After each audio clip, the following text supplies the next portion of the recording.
அஸ்ஸலாமு அலைக்கும். Welcome to Sadha's kitchen. இன்றைக்கி நம்ம பால் கொழுக்கட்டை பண்ண போகிறோம். விநாயகர் சதுர்த்தி ஸ்பெஷலாக பால் கொழுக்கட்டைக்கு பார்த்திங்கன்னா நம்ம மாவு வந்து திரட்டுவோம் இல்லையா, அது ரொம்ப டைம் எடுக்கும். நம்ம எவ்வளோ மாவு எடுக்கிறோமோ அந்தளவுக்கு அது டைம் எடுக்கும். ஆனால் நான் சொல்கிற மாதிரி நீங்கள் செஞ்சீங்க அப்படின்னா எவ்வளோ மாவாக இருந்தாலுமே ஒரு நிமிஷத்தில் செஞ்சு முடிச்சிடலாம். அந்தளவுக்கு ரொம்ப சூப்பரான ஒரு ட்ரிக்குங்க. நம்ம வீட்டில் இருக்க முறுக்கு பிரிது வச்சு தான் இன்றைக்கி நம்ம செஞ்சு பார்க்க போகிறோம். ரொம்பவே சூப்பராக இருக்கும். ஈஸியாகவும் செஞ்சு முடிச்சிடலாம். செம்ம டேஸ்ட்டாகவும் இருக்கும் இந்த பால் கொழுக்கட்டை. இப்போ வாங்க எடுக்கலான்னு பார்க்கலாம். ஒரு பாத்திரம் எடுத்திருக்கேன். இந்த கிளாஸில் தான் நம்ம எல்லாமே அளவு எடுக்க போகிறோம். இந்த கிளாஸில் ஒரு கிளாஸ் அளவுக்கு அரிசி மாவு எடுத்திருக்கேன். இதுக்கு 2 டேபிள் ஸ்பூன் அளவுக்கு வெல்லத்தை துரி வச்சுருக்கேன், அதை நம்ம சேர்த்துக்கலாம். இதோட ஒரு சிட்டிகை அளவுக்கு உப்பு. ரொம்ப உப்பு சேர்க்க வேண்டாம், கொஞ்சமாக சேர்த்தா போதும். இது நார்மல் சுடுதண்ணில் நம்ம இப்போ செய்ய போகிறது கிடையாது. அது என்ன பண்ண போகிறோம் அப்படின்னா, ஒரு பாத்திரத்தில் 1.5 கிளாஸ் அளவுக்கு தண்ணி எடுத்திருக்கேன். ஒரு கிளாஸ் சேர்த்துருக்கோம், இன்னும் ஒரு அரை கிளாஸ் சேர்த்தாச்சு. மொத்தமாக 1.5 கிளாஸ் அளவுக்கு நம்ம தண்ணி சேர்த்துருக்கோம். இந்த தண்ணி வந்து கொஞ்சம் கொதிக்கட்டும். இப்போ பாருங்கள், கொதிக்க ஆரம்பிச்சிருச்சு.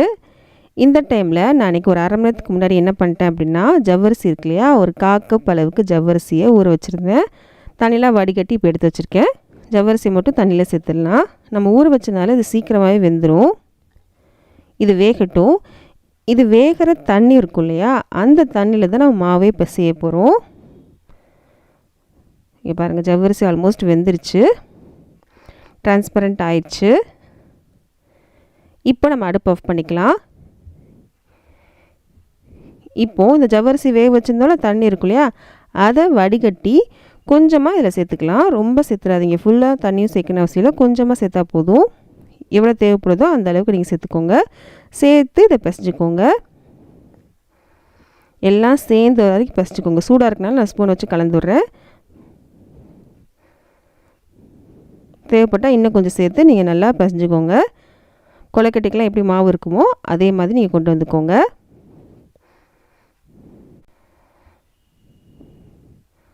இது இருக்கட்டும், ஒரு 2 நிமிஷம் வரைக்கும் இது அப்படியே இருக்கட்டும். அடுப்பு ஒரு பாத்திரம் வச்சுருக்கேன். நம்ம எந்த கிளாஸில் மாவு அளந்தோமோ அந்த கிளாஸில் 1.5 கிளாஸ் அளவுக்கு வெல்லம் எடுத்து வச்சுருக்கேன். அதை நம்ம சேர்த்துக்கலாம். ஒரு கிளாஸ் மாவுக்கு 1.5 கிளாஸ் அளவுக்கு வெல்லம் தேவைப்படும்.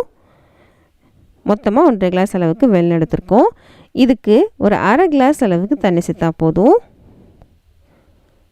இதை வந்து கரைச்சி மட்டும் எடுத்தால் போதும். பாகுபதம் எதுவும் தேவையில்லை, கரைச்சி மட்டும் எடுத்தால் போதும். இப்போ வெல்லம் நல்லாவே கரைஞ்சிருச்சு. இது தனியாக எடுத்து வச்சுக்கலாம். அடுத்து நம்ம வந்து பால் சேர்க்க போகிறோம். நம்ம ஜவ்வரிசி வேக வச்சுருந்தோம் இல்லையா, அதிலே 3 கிளாஸ் அளவுக்கு பால் சேர்த்துக்கலாம். நம்ம எந்த கிளாஸில் மாவு எடுத்தோமோ அதே கிளாஸில் 3 கிளாஸ் அளவுக்கு பால் எடுத்திருக்கேன். ஜவ்வரிசி வேக வச்சுருந்தோம் இல்லையா, அதில் தான் நான் சேர்த்துருக்கேன். இந்த பால் கொஞ்சம் சூடாகிட்டு இருக்கட்டும். இந்த டைமில் நம்ம மாவு பிசைஞ்சு வச்சுருந்தோம்ல, அதை போய் பார்க்கலாம். இப்போ நம்ம நார்மலாக இப்படி கொழுக்கட்டைக்கெலாம் அந்த மாதிரி மாவு எடுத்து கையில் இந்த மாதிரி உருட்டி நம்ம செய்வோம். இந்த மாதிரி செய்கிறது கொஞ்சம் டைம் எடுக்கும். ஆனால் நம்ம செய்கிற ட்ரிக்கை நீங்கள் ஃபாலோ பண்ணிங்க அப்படின்னா ஒரே நிமிஷத்தில் நீங்கள் எவ்வளோ மாவு வேணாலுமே நீங்கள் திரட்டிடலாம். இந்த மாதிரி தான் நார்மலாக எல்லோரும் பண்ணுவாங்க. ஆனால் நம்ம இன்றைக்கி எப்படி பண்ண போகிறோம் அப்படின்னா, முறுக்கு வச்சுருக்கு இல்லையா, அதை வச்சு தான் பண்ண போகிறோம். இதில் கொஞ்சம் மாவு மட்டும் தனியாக எடுத்து வச்சுக்கலாம். இந்த மாவை லாஸ்ட்டில் நம்ம வந்து கரைச்சி ஊற்ற போகிறோம், அதுக்காக தனியாக எடுத்து வச்சுருக்கேன். மிச்சம் இருக்க எல்லா மாவுமே முறுக்கு வச்சுருக்கு இல்லையா, 3 ஓட்டை உள்ள முறுக்கு வச்சுருக்கலையே, இதான் நான் எடுத்திருக்கேன். இந்த தட்டு எடுத்திருக்கேன். இதில் நம்ம சேர்த்துடலாம். இப்போது பால் பாருங்கள், நல்லா பொங்கி வர ஆரம்பிச்சிருச்சு. பொங்கி வந்ததுக்கப்புறம் நம்ம அடுப்பு சிம் பண்ணிக்கலாம். நல்லாவே பொங்கி வர ஆரம்பிச்சிச்சு. இப்போ நம்ம அடுப்பை சிம் பண்ணிக்கலாம். சிம் பண்ணிவிட்டு இப்போ கலந்து விடலாம். இப்போ வேகாத ஜவ்வரிசி கூட அதில் வெந்திருக்கும். 1-2 வேகாமல் இருக்கும் இல்லையா, அது கூட இப்போ வெந்திருக்கும். 1 டீஸ்பூன் அளவுக்கு இதில் ஏலக்காய்த்தூள் நம்ம சேர்க்க போகிறோம். இப்போவே நம்ம ஏலக்காய்த்தூள் சேர்த்துட்டோம் அப்படின்னா நம்ம கொழுக்கட்டை வேகும் போது, இந்த பாலில் வேகும் போது நமக்கு வந்து கொழுக்கட்டையிலே நல்ல ஏலக்காய் வாசம் இருக்கும். இப்போ நான் அடுப்பு சிம்மில் தான் வச்சுருக்கேன். 1 டீஸ்பூன் அளவுக்கு ஏலக்காய்த்தூள் சேர்த்துக்கலாம். அதில் சேர்த்துட்டு நல்லா கலந்து விட்டுடலாம்.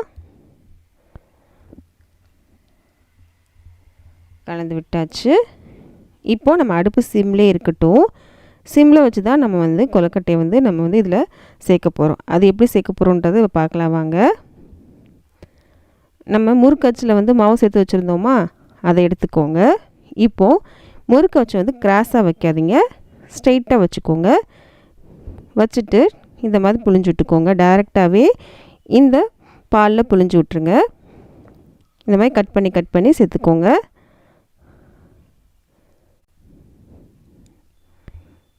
இந்த ட்ரிக்கை நீங்கள் ஃபாலோ பண்ணி செஞ்சு பாருங்கள். ரொம்ப ஈஸியாக செஞ்சிடலாம். எவ்வளோ மாவு இருந்தாலுமே டக்குன்னு செஞ்சு முடிச்சிடலாம். இப்போது நம்ம கொஞ்சம் மட்டும் இந்த மாதிரி புழிஞ்சு விட்டுட்டு ஓவர்லோட் பண்ண வேண்டாம். மாவில் அப்படியே கரைஞ்சிரும். இப்போ பார்த்திங்கன்னா கொஞ்சம் சேர்த்துருக்கேன். இது லைட்டாக வேகட்டும். ஒரு அரை நிமிஷம் வரைக்கும் அப்படியே விட்டுருங்க. அதுக்கப்புறம் செகண்ட் பேட்சாக வந்து நீங்கள் வந்து புழிஞ்சு விட்டுக்கோங்க. இங்கே பாருங்கள், லைட்டாக வெந்து மேலே வந்துருச்சு இல்லையா? இப்போ அடுத்தது இப்படி புழிஞ்சு விட்டுக்கலாம். இப்படி எல்லா மாவுமே இப்படி கொஞ்சம் கொஞ்சமாக புழிஞ்சு விட்டுக்கோங்க. இப்படி எல்லா மாவுமே நான் புழிஞ்சு விட்டுக்கிறேன்.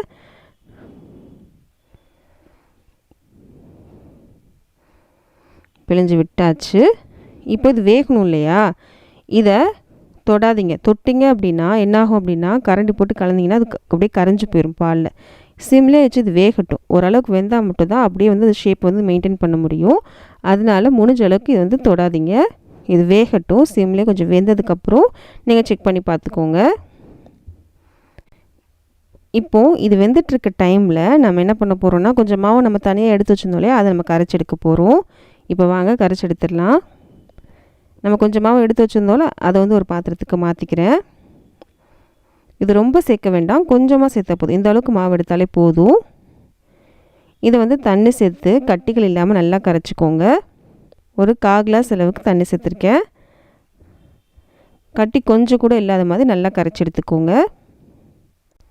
கரைச்சிட்டோம். கட்டிகள் இல்லாமல் நல்லா கரைச்சி எடுத்துட்டோம். இது இருக்கட்டும்.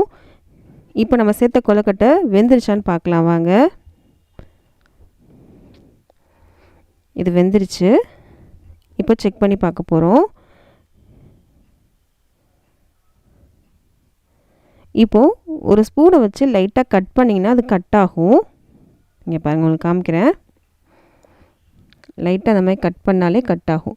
இதுக்கு மேலே வச்சிங்க அப்படின்னா ரொம்ப வந்து வெந்துடும், ஹார்டாயிரும் கொழுக்கட்டை. அப்போ நல்லா இருக்காது. பாருங்கள், சாஃப்டாக இருக்குது இந்த கொழுக்கட்டை. பாருங்கள், ஈஸியாக கட் பண்ணவர். இந்த மாதிரி தான் இருக்கணும். பார்த்திங்களா, கட் ஆகுது. இப்போது நம்ம கரைச்சி வச்சுருந்தோம்ல மாவு, அதை சேர்க்கலாம். சேர்த்துட்டு ஒரு அரை நிமிஷத்துக்கு இது கொதிக்க விடணும். இந்த டைமில் நெய்யில் வந்து முந்திரியும் திராட்சையும் நம்ம வறுத்துடலாம் வாங்க. அடுப்பில் ஒரு பேன் வச்சுருக்கேன். இதில் வந்து நெய் சேர்த்துக்கலாம். நெய் வந்து உங்களுக்கு எவ்வளோ தேவையோ நீங்கள் சேர்த்துக்கோங்க. நான் இன்றைக்கி 3 ஸ்பூன் அளவுக்கு நெய் சேர்த்துருக்கேன். இதில் நீங்கள் கம்மி பண்ணாலும் கம்மி பண்ணிக்கலாம். நெய் உருக்கிடுச்சு. இதில் வந்து முந்திரி சேர்த்துக்கலாம். முந்திரி சேர்த்துட்டோம். இது கொஞ்சம் பொரிஞ்சு வந்ததுக்கப்புறம் காஞ்ச திராட்சையும் நம்ம இதில் சேர்த்துக்கலாம். லைட்டாக செவந்து வர ஆரம்பிச்சிருச்சு. இப்போது திராட்சையும் சேர்த்துக்கலாம். இது நல்லா பலூன் மாதிரி உப்பி வந்ததுக்கப்புறம் அடுப்பு ஆஃப் பண்ணிக்கலாம். பலூன் மாதிரி நல்லா உப்பி வந்துருச்சுல, இதை வந்து நம்ம செஞ்சு வச்சுருந்த பால் கொழுக்கட்டை சேர்த்துடலாம். ஒரு அரை நிமிஷமாக கொதிச்சிட்ருக்கலையே, அதை சேர்த்துடலாம். இப்போ பார்த்திங்கன்னா இந்த கொழுக்கட்டை வந்து ரொம்ப திக்காக இருக்கிற மாதிரி தான் இருக்கும். நம்ம ஆறுனதுக்கப்புறம் நம்ம வந்து வெள்ளைப்பாகு சேர்ப்போம் இல்லையா, அப்போ உங்களுக்கு கரெக்டாக வந்துடும். இது லைட்டாக கலந்து விட்டுக்கோங்க. இப்போ ரொம்ப திக்காக இருக்கு இல்லையா, கொஞ்சம் ஆறுனதுக்கப்புறமும் திக்காக தான் இருக்கும். இப்போ கொஞ்சம் ஆறிடுச்சு. இந்த டைமில் நம்ம கரைச்சி வச்சுருந்தோம் இல்லையா வெள்ளைப்பாகு, அதை சேர்த்துடலாம்.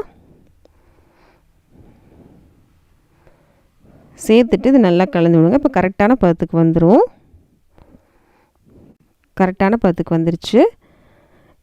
நீங்கள் ஃபஸ்ட் டைம் பால் கொழுக்கட்டை பண்ணுறதா இருந்தாலுமே இந்த மாதிரி ஒரு செஞ்சு பாருங்கள். ரொம்ப சுலபமாக செஞ்சிடலாம். யார் வேணாலும் ட்ரை பண்ணி பாருங்கள்.